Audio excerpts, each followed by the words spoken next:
Oh, I didn't pause you. I switched you off. Right, guys, this is another thing that I do. Now, I'm going to show you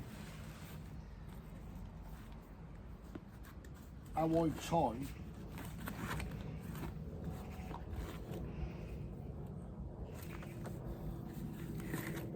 I will use the orange line because you can see better on my t-shirt. Now I'm going to get these old hooks out that I've never used to show you how I would tie an hide hook. No matter if it's now don't forget these are sea hooks. This is what I don't use these on lakes or rivers. Now these are big sea hooks, as you can see. Right, now imagine this being the size 16, 18, 14 or a 12 or a size 10 or a size 8. Now when I normally see fish, I put it through the loop there, look, the eye. Then I bring that round and all I do is make another loop. Just hold it like that. And I go around once, twice, 3 times a lady, 4 times,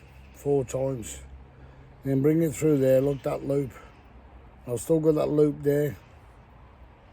Then I will push that through, then I will wet it, pull it tight, whoops,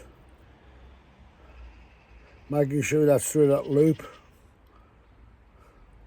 holding the tail end and pulling it down.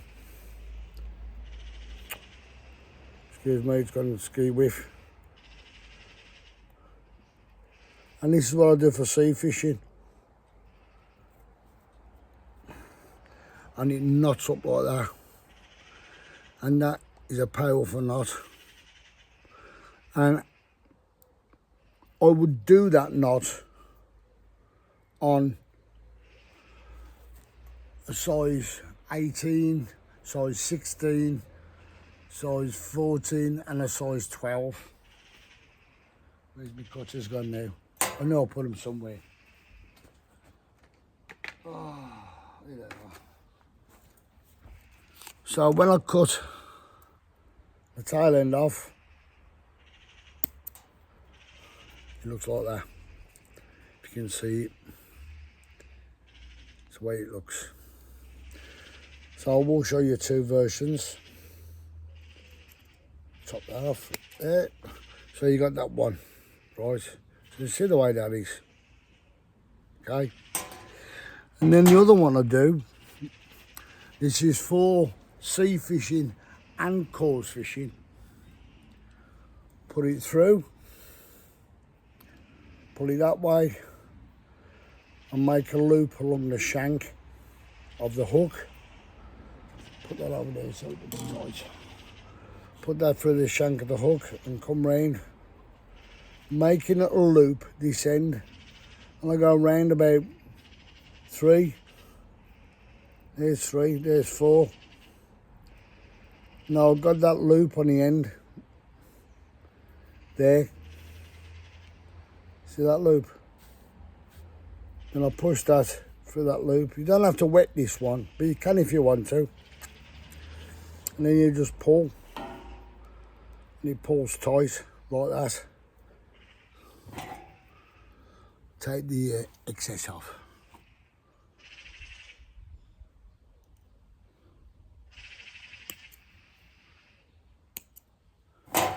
So you got one like that, look.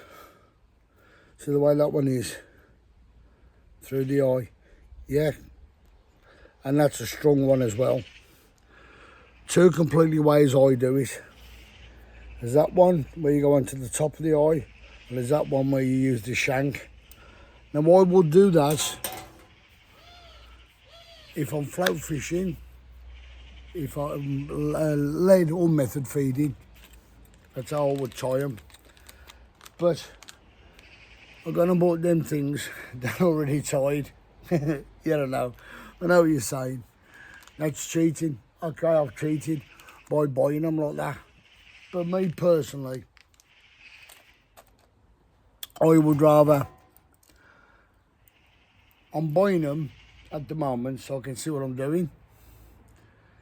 And then when I get more experienced in doing carp fishing, aiming for carp, I will use them hooks my son-in-law bought me. And they are lovely hooks. I've shown you before, I think. If not, I'll show you what I'm on about. I can put my hand straight on them.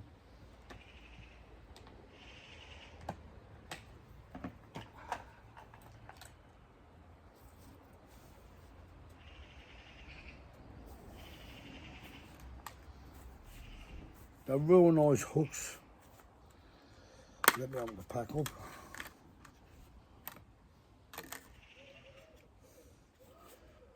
Got to bloody open them. I know. And these are the size. Don't know what size they are, but they are lovely hooks. There's 10 of them. I got 5 packs of them. Now, when I come to make a rig up with one of these, I will show you.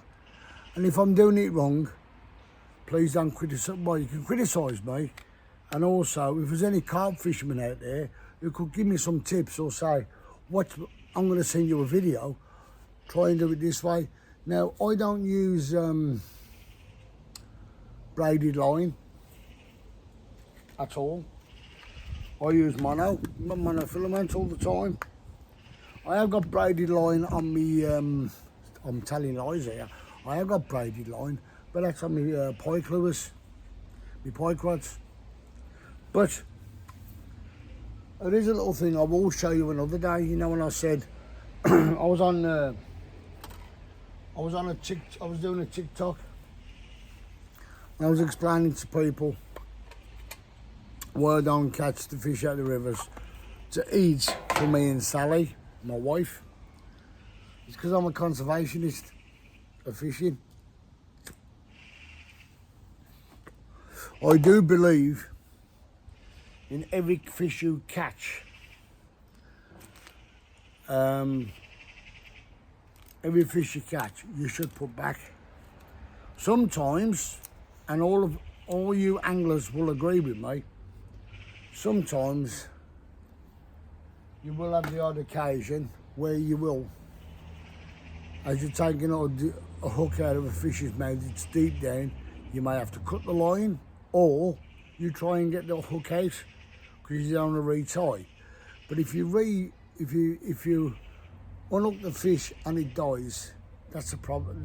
That's not your problem. You've tried to save that fish, because all us anglers do try and conservation for fish in one way or another, because we're the ones who make sure the rivers are running nice and look nice and this and the other, apart from the arseholes who throw rubbish down. That pisses me off. And I will call you arseholes. You know who you are. If you throw your rubbish to the side and leave it there, you're an arsehole, okay? So if that's you, I'm talking to you. The other anglers who pick your rubbish up, you're the decent folk. I like all types of fishing. And I mean all types. There's only one part of fishing I don't like. And that's boats. Don't like boats. Got a big stomach. Okay, it's not a buoyancy aid, right? But I like to keep my food in my stomach, and I don't like going on the sea. I like to be on terra firma. I like to cast out there. Because as I look at it, when you're out on the sea, on a boat, you got fish finders, that's not fishing. They find where the fish are, that's not fishing. Fishing to me is you cast out and you hunt for that fish. If the fish are there, I will take it. If the fish are not there, you move to somewhere else. No, you stick your ground, because eventually the fish will be attracted. Now, I have got some stuff called WD-40. A lot of us, all you fishermen, carry your WD-40 around. You must do, just in case your reels get oily and that.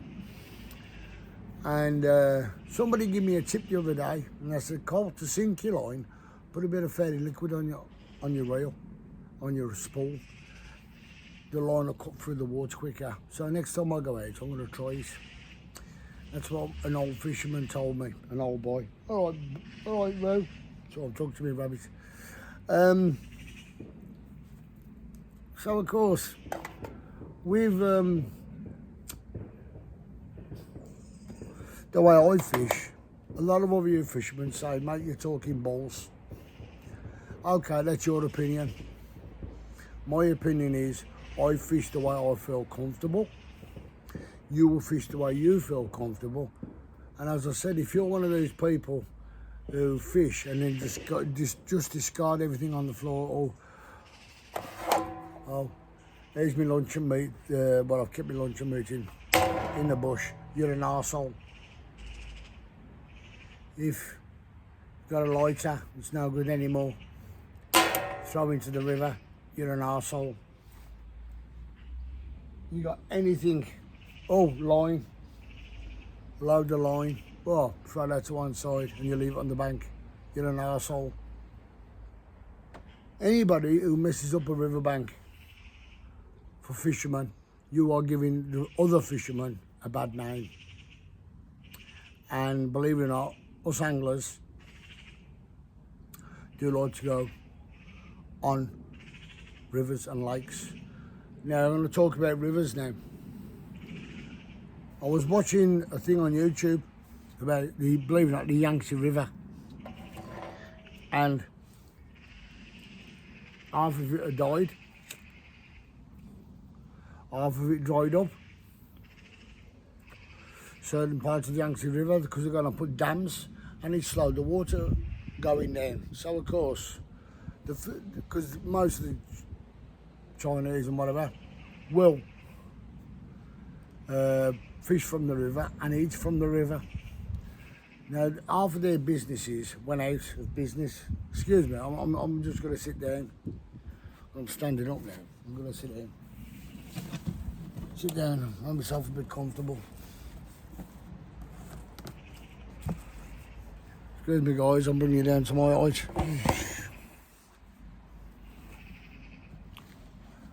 Right, so of course, when you're doing all that, when they've done that, and the water disappeared, they decided to do something about it. So they got the water flowing from the dams properly, they got the water regulations properly, and they cleaned up the Yangtze. Water flowing again. But there was no fish in the river. So thousands and thousands and thousands and thousands of people, well, there's estimated about 500,000 people who had little fish farms. They decided to throw a couple of thousand each in of fish, all different species. Okay, they mixed and matched them, but some species overwhelmed the other species. But they put millions upon millions upon millions of fish back in the rivers. And now, that Yangtze now, people can fish it now. They target certain fish they want to take out to eat. And if they catch any fish that they want to carry on breeding, they put them back. See, why can't we, as a small country,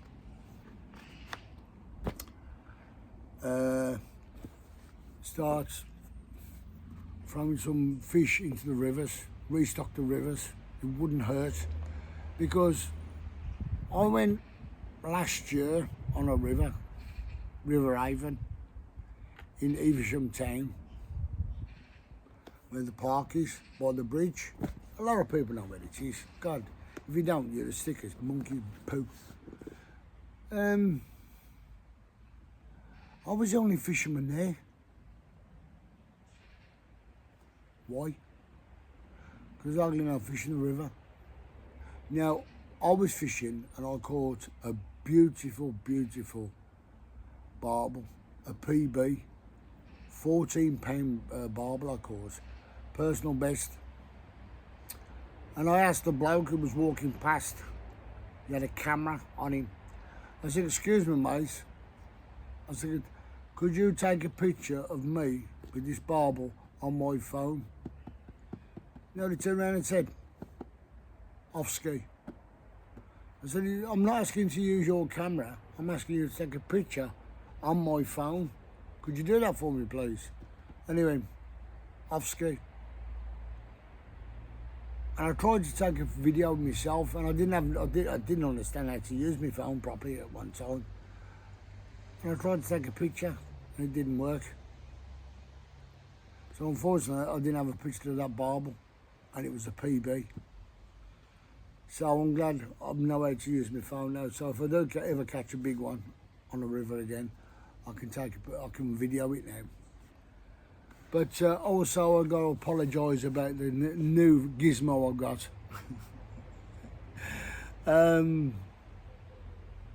Where I was moving about and it was following me, and it fell over. But there was a piece on the top what attaches to it. It's a good little gadget. I tell you, go on TikTok and look for one. They are brilliant. They're one of the best things I've ever used. And I've got to admit now, I might buy another one. That's me. If I got one, I might think, just in case, I'll buy another one. Because I could film in different things. But what I'm going to try and do next time I go fishing, I'm going to be using that rod and also my method feeding rod as bait runners, and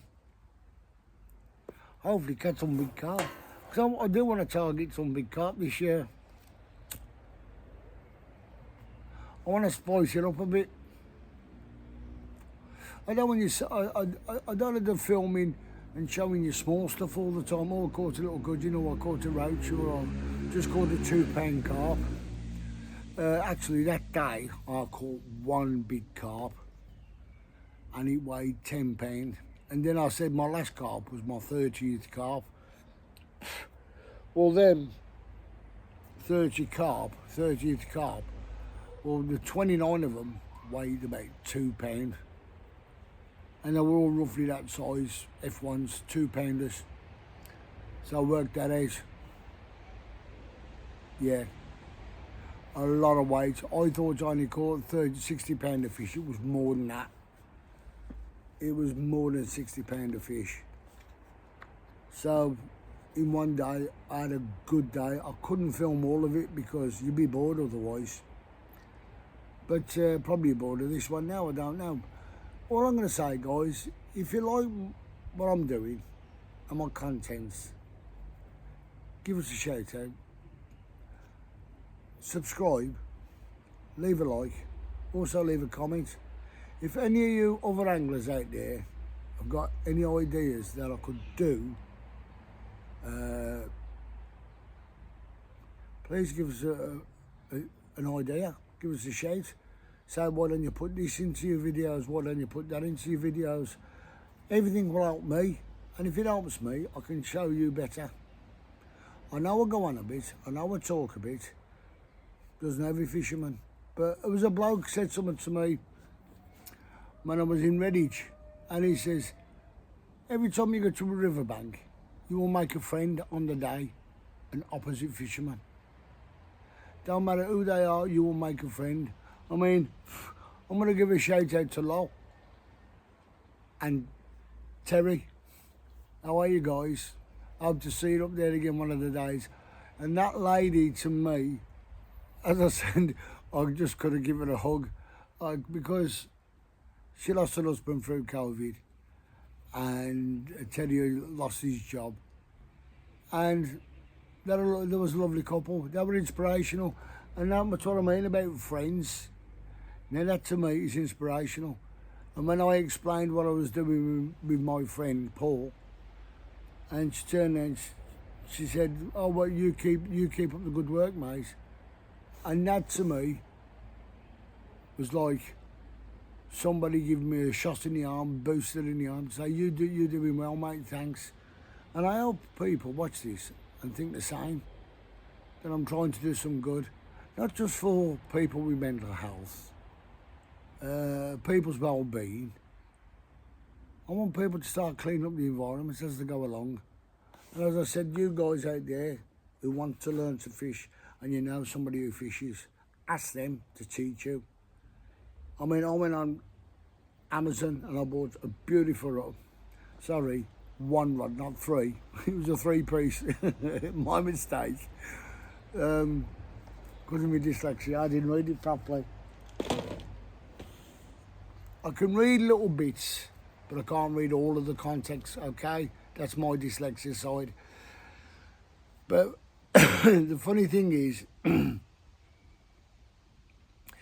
if people listen to this and they're watching it and say, well, I want to take up fishing, have a look on Amazon, get yourself a starter kit. Maybe about 40, 50 quid. Even a telescopic one, just to get you started. And then, or you go with one of your mates who are a fisherman and you want to go out for the day, just to tag along.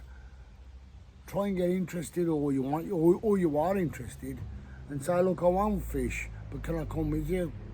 And watch the way you do, and watch the way you set up. That's the way you will learn. And then he may turn around and say, oh, set one of my rods up for me. And you just copy what he's done and ask. Don't be scared to ask. You can ask anybody, believe it or not. I mean, I'm quite prepared. Leon, I haven't forgot you, mate, and your dad. I do want to try and get to you as soon as possible. I will, if you watch this, can you give us your email address or something and get in touch with me, because I want to meet up with you and Leon. I've got something for Leon. I really have. I've got some gear for him. I really have, mate. So if you could get in touch with me, I would like to turn up at down Harmington, halfway house, and meet you and give you a day's intuition on fishing. The daddies and Leon, give them a little bit, couple of tips. But I want to be able to. I want that little lad to catch Big Thomas. As I said, Leon's Big Thomas Fishing Club. I love that T-shirt. I'm going to ask his dad if I can get one of them.